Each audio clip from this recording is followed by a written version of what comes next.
At ang sabi ko sa'yo, mahal, babalikan kita. Miss na kita, ne.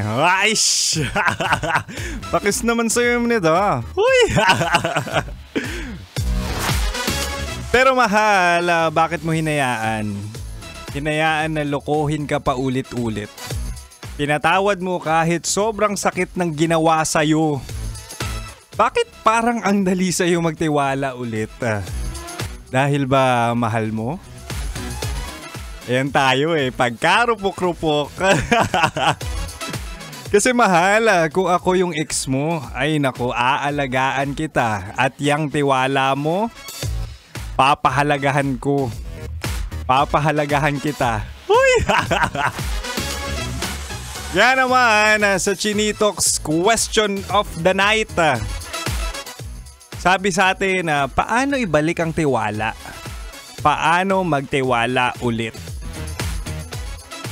Sabi ng iba, mag-umpisa ulit just like day one. At meron din namang nagsabi na normal lang naman magkamali sa relasyon. Forgive and forget. Wow!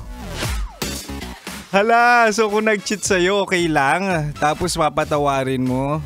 Tandaan mo, mahal, cheating is a choice. Tsaka wag mo i-tolerate, no? Ako, I don't tolerate cheaters. Kaya ako, mahal, hindi ako naniniwala sa second chances. Totoo yun na ang tiwala kapag nasira, pwedeng mabuo, oo. Pero may mga lamat na.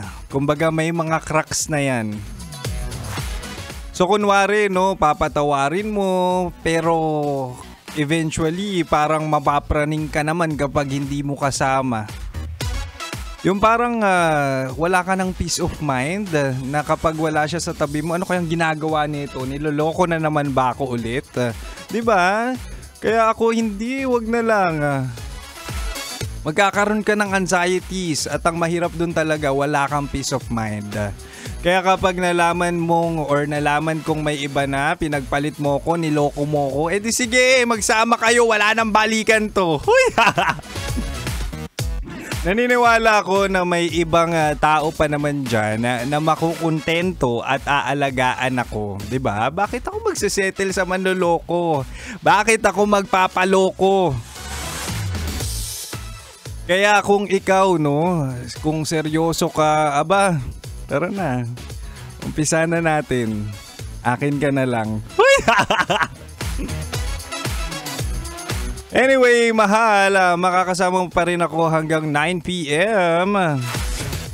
Ako si Kim Chino, ang opa mo sa radyo na kapag natikman mo, hahanap-hanapin mo. Dito ka lang dito ka lang sa 90.7 Love Radio. Kailangan pa bang i-memorize yan? Basic.